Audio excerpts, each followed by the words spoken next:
Welcome everyone to the Jim Kleiber Show. Today is Tuesday, October 6th, 2020. And let's start with the news.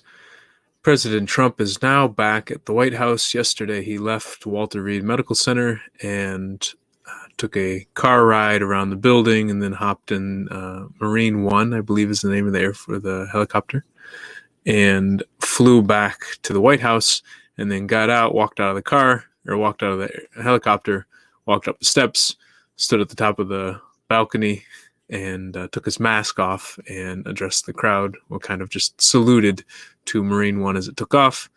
And as my dad correctly noticed, afterwards he walked back in and was just standing there moving his hands. And he says, I think he's filming an advertisement, a political ad of some sort. And then, of course, 30 minutes later on Twitter, there are two different videos of Trump.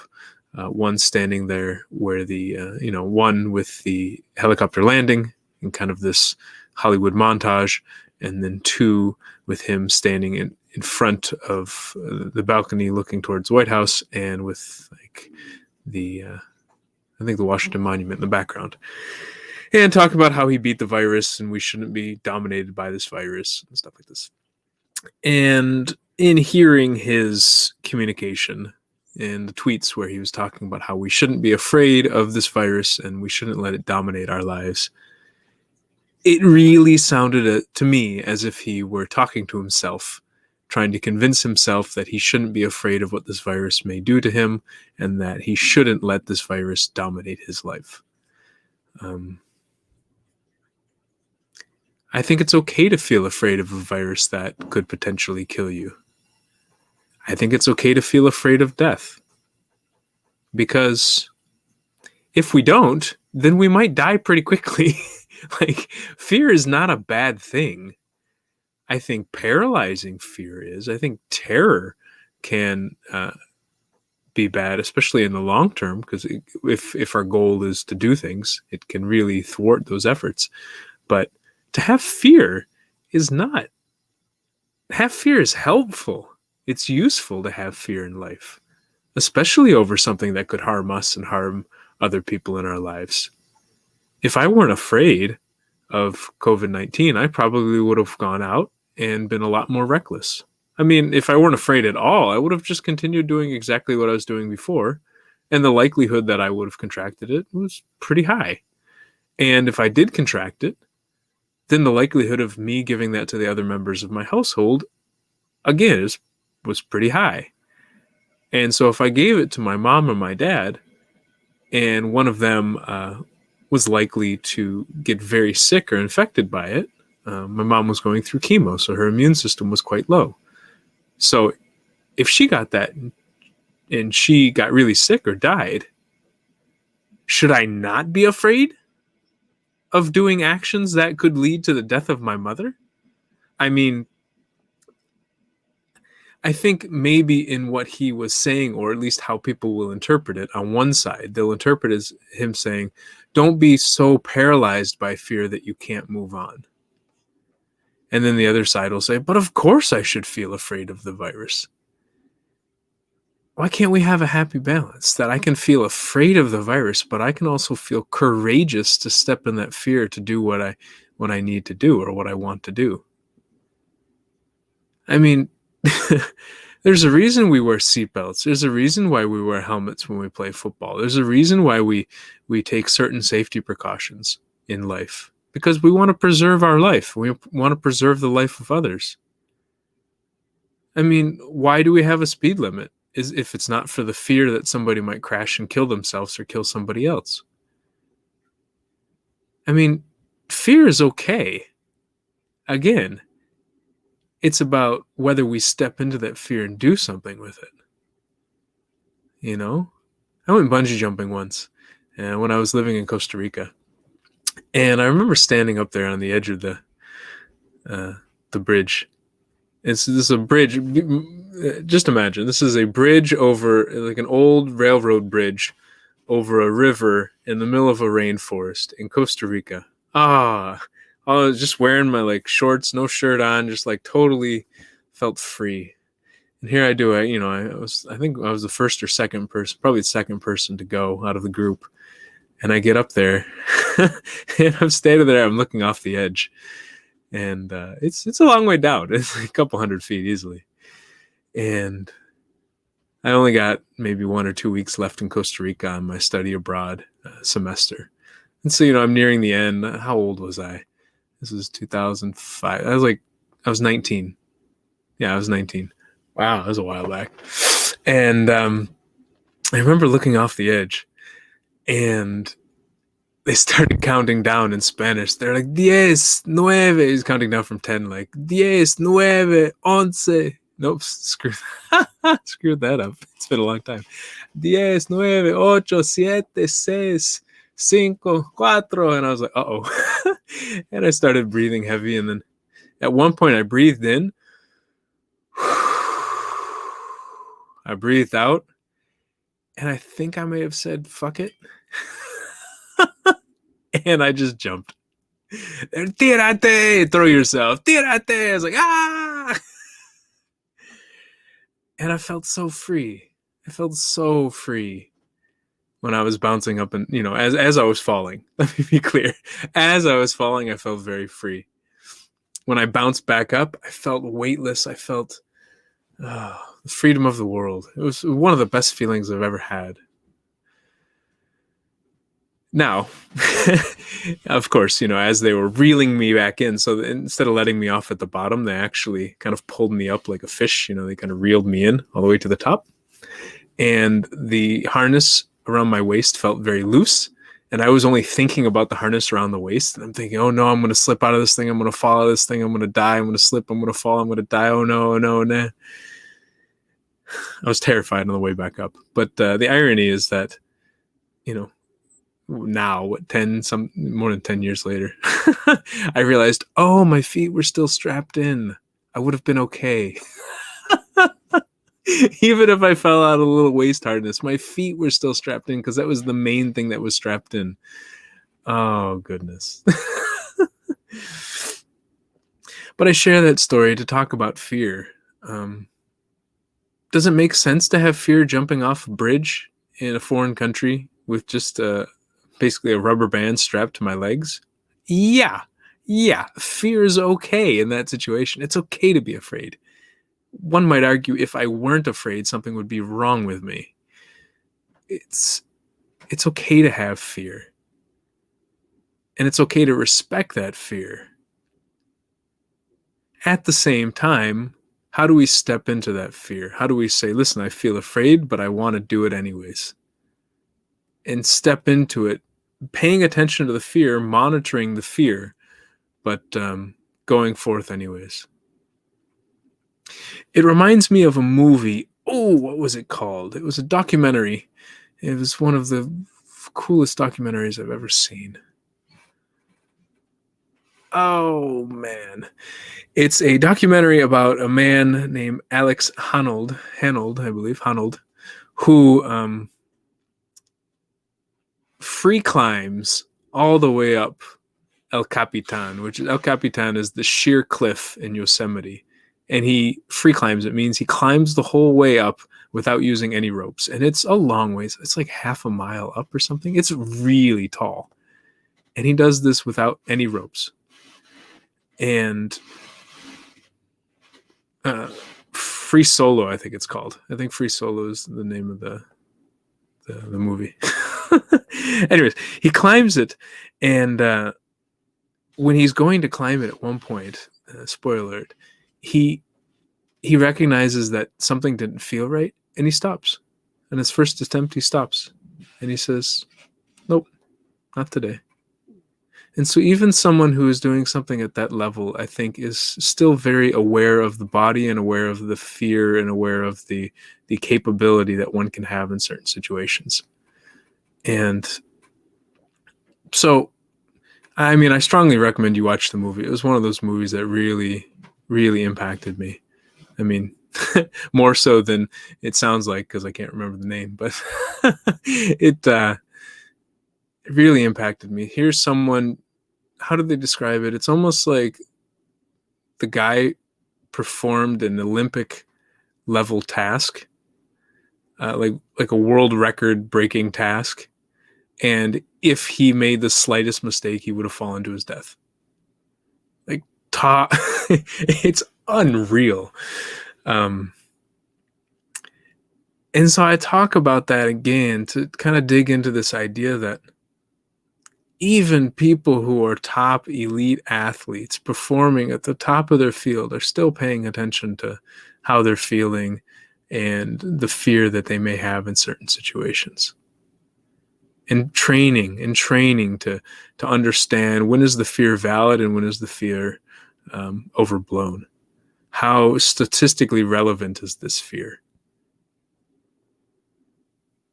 If I see a plane crash on television and then I'm terrified to fly in planes for the next year, how relevant is that fear? I mean, yes, there's a fear of flying in planes. I can understand that. And I can understand a fear of a plane getting attacked and blowing up. But how frequently do planes crash? Like, statistically, doesn't make a lot of sense. Should I be that afraid of it?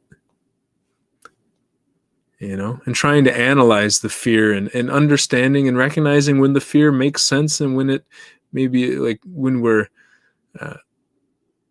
we have too little fear or when we have too much fear, and trying to gauge it based on what's happening with reality. Now, it's a tricky part because fear can really pull us outside of reality. But when it comes to something like COVID, again, don't be afraid of it. No, I disagree with that strongly. Be afraid of it. Respect the virus. Respect what this virus can do to you and what it can do to your friends and your family, to your neighbors. Respect it. Does that mean stay cooped up in your house, never moving at all? No, not necessarily. Do what makes sense for you and what makes sense for your comfort level, right? So if you feel afraid, I'm not telling you to go do something like to run free. No, go to your own level. And some people have different fears for different reasons, right? So someone who is a 20-year-old, perfectly healthy, no comorbidities, no underlying conditions, no things like this, who has a very good chance of not even being that affected by it, yeah, they probably may not have so much fear about their life. But if they're in contact with someone who is elderly, who is in their 70s, in their 70s or 80s, I would imagine that, I would hope that they would have a little more fear that contracting the virus, they could then spread it to someone who's older and who could die.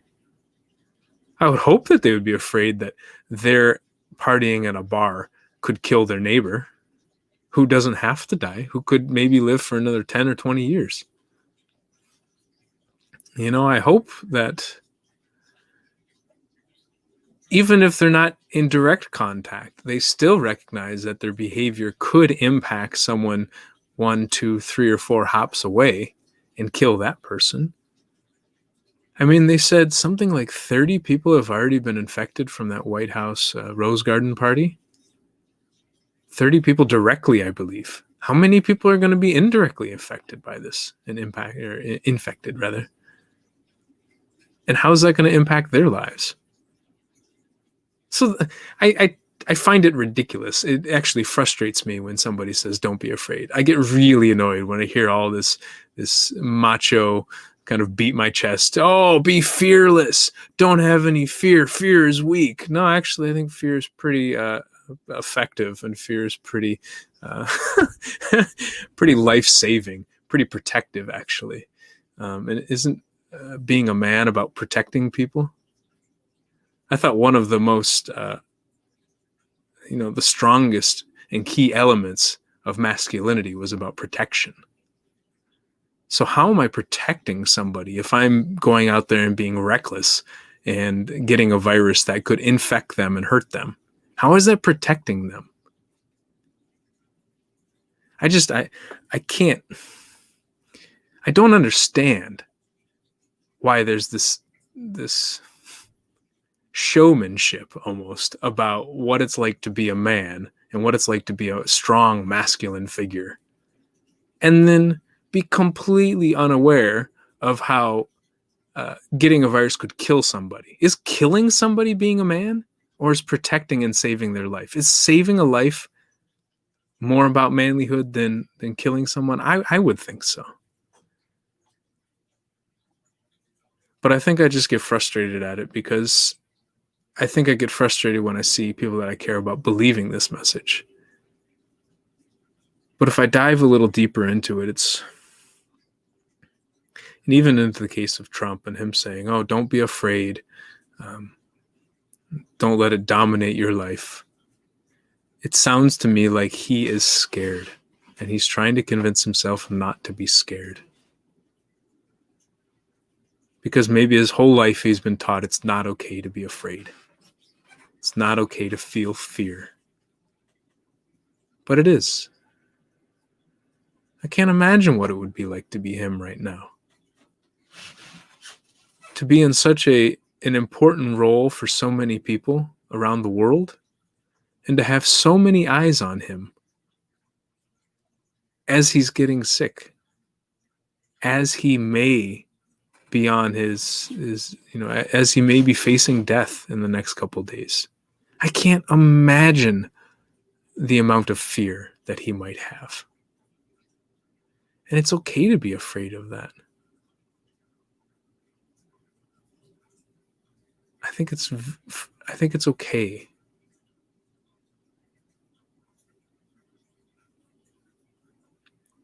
Because the fear says he likes living. If he's afraid of dying, then it probably means that he enjoys living.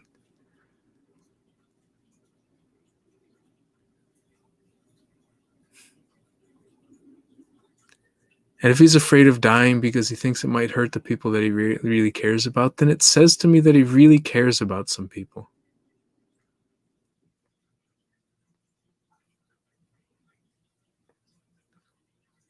And if he's afraid of dying because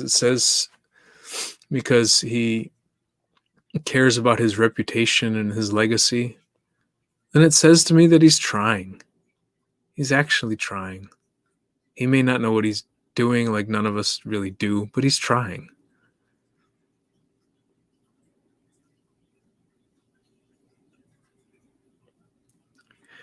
Read an article earlier today, or skimmed it rather. It was about India and how many people in India, especially in the middle class, are starting to commit more and more suicide. I've read about suicide on and off in India over the years. I remember at one point it was a lot of suicide in farmers. But I still don't know what percentage or the numbers of it. But I think it's easy for me to overlook and sometimes think that people in other countries don't commit suicide. It's only something that people in the US do. There's a lot of suicide in this world where people just almost seem more afraid to live than they do to die.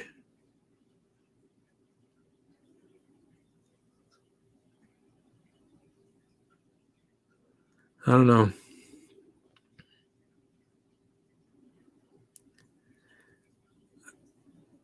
I was thinking about how this relates to COVID, and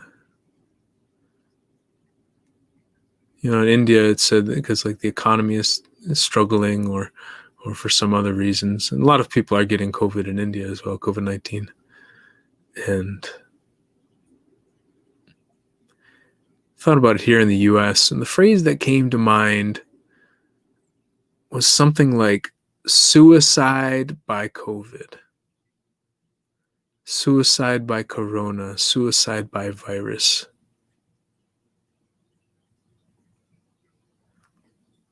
Playing on the idea of suicide by cop.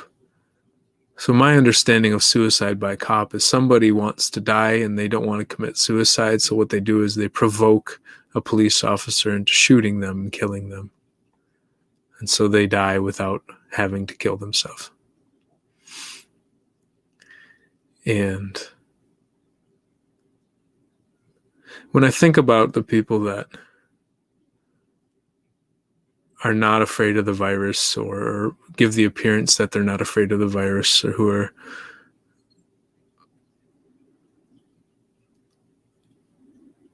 I wonder how many of them are really excited to live. And I don't say this in a demeaning way, because I think many of us have been there at different stages of our lives. It's not that somebody is good or somebody is bad. It's more about the stage we're in life. And it's not our fault for being in those different places. But I wonder how many people in this country are just fed up with living.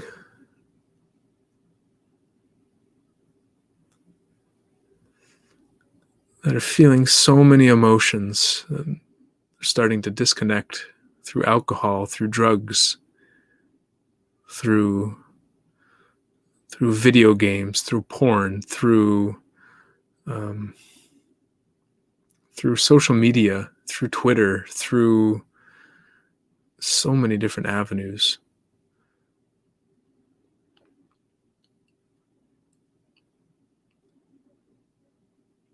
And for how many people being at home is driving them crazy. Being away from people, the loneliness, the yearning to be with other people. I feel very fortunate that during this pandemic time, I've been at home with my parents. Two people that two of the longest held roommates I've ever had. I know how to live with them. We get along quite well. But some other people are in relationships where it's violent, or it's very distant, or they're living by themselves. I don't know. I don't think the external situations matter as much as what's happening on the inside. It's hard to know. I mean, for most of us right now, the form of communication that we have is either through text message or email or video call or phone call, or through posting on Facebook or one of these platforms. It's all through technology. It's all through computers or phones. Very few of us are interacting with people in person besides the ones we live with. Now, you could argue, maybe not very few. I don't really know the numbers. I think I extrapolate and assume most people are acting like me and staying away from society, but it could be, who knows. But I know for many of us, our traditional activities of bonding have been cut. It's hard to open up emotionally to people in general, but especially over a computer. What happens if I start to open up and talk about the things I'm really afraid of, and talk about the sadness that I'm feeling, and then just feel kind of broken, start crying, and there's nobody there to hug me. There's nobody there to put a hand on my knee, How many of us are facing this right now?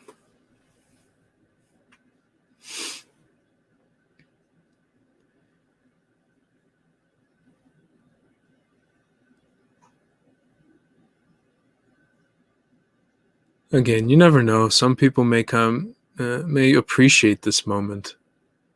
They may be so excited that we're all sitting at home now and they don't have to feel pressured to go out and hang out with other people. That they like being alone, or they like being with their roommates or the people they live with. And they don't like going to loud places. They don't like meeting new people. They don't like being in large groups. For them, this might be glorious. They might be feeling so relaxed, so grateful, and sad that it's going to change.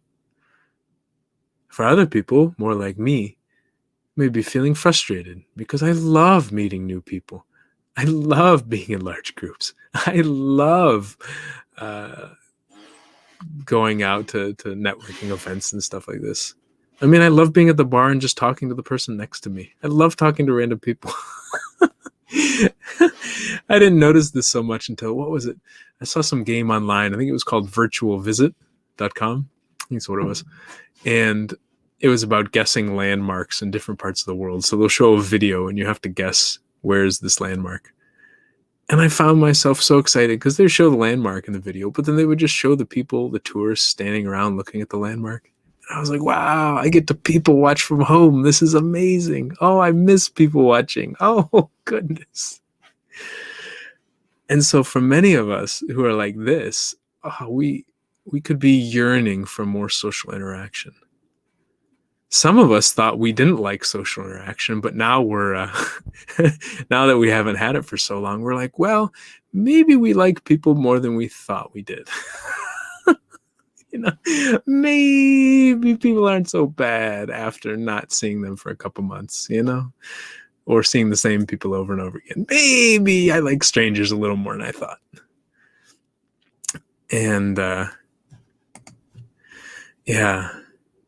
It reminds me of the recent South Park episode. So South Park did an episode called The Pandemic Special. I think that was the name of it. And one character, Cartman, was super excited that they got to stay home and do remote school. They were so excited. Oh my God, I can do school, but I don't have to leave the house. Oh, this is amazing. I have to go see all these people. Oh, this is great. And I think it was Stan who was pushing to have, we should go back to school. We should go back to school. And just the dichotomy between Stan and Cartman. Stan missing his friends dearly, and Cartman wanting to be at home and not wanting to see his friends at all. Yeah.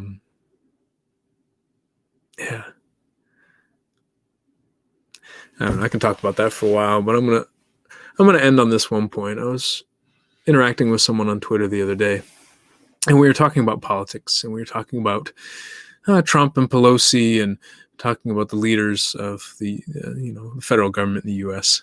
And she was attacking the Democrats, and I was kind of insinuating against the Republicans and Trumps, and kind of back and forth. Then I changed tone. Instead of asking about that, I started talking about emotional health. I said, you know what? If I ran for office in 2020, my main platform was going to be emotional health and how to improve and pay attention to the emotional health of American citizens and build tools to help us pay attention and deal with our emotional health that are much more that are effective. I think the other ones are effective as well, but are also cost effective because a lot of the tools for emotional health can be very expensive, like one-on-one therapy and things like this, or can be inexpensive but very low touch, like books. And I think there's a huge space in the middle. And I just noticed that the flavor of the conversation changed. We weren't fighting against each other. We were working with each other to realize that this is a big problem. I learned that if someone is diagnosed with PTSD, it goes onto the medical record. And because it's on the medical record, that can hinder that person's ability to get jobs in the future. And any type of, mental illness, if they would call it that. I don't like using that phrase much, but so like PTSD or bipolar, schizophrenia, or something like this could go onto the medical record and basically leave a permanent scar on that person, whether they've learned how to deal with it and learned how to cope with it, or learned to even to improve themselves. It doesn't seem to matter too much because it's still there and can still affect their future. I talked with another person on Twitter and learned that they're from a place that had one of the highest the highest rates of drug addiction, and how the banks closed, and how people couldn't get loans or mortgages, and how people were only working part-time jobs. And I wish we would talk about the struggle more, because we're all struggling in different ways. And that being said, I wish Trump would talk about the struggle. What is it like? What is it like to be the president and come down with a disease like this? Gosh, he could touch so many souls around this planet if he started opening up and telling us what it was like. At the same time, I imagine one of the scariest things to do right now would be to open up and tell the world what's going on with him. And I also want to extend some grace to that, because it's okay. It's okay to feel afraid. And we don't always have to step into that fear. Sometimes we can respect it. On that note, gonna end the show and see why I have this little dimple in my beard. Trying to figure it out. Not really working. I try to extend the middle and push. Maybe I have to trim. All right, y'all. Have a good day, and I look forward to talking to you soon.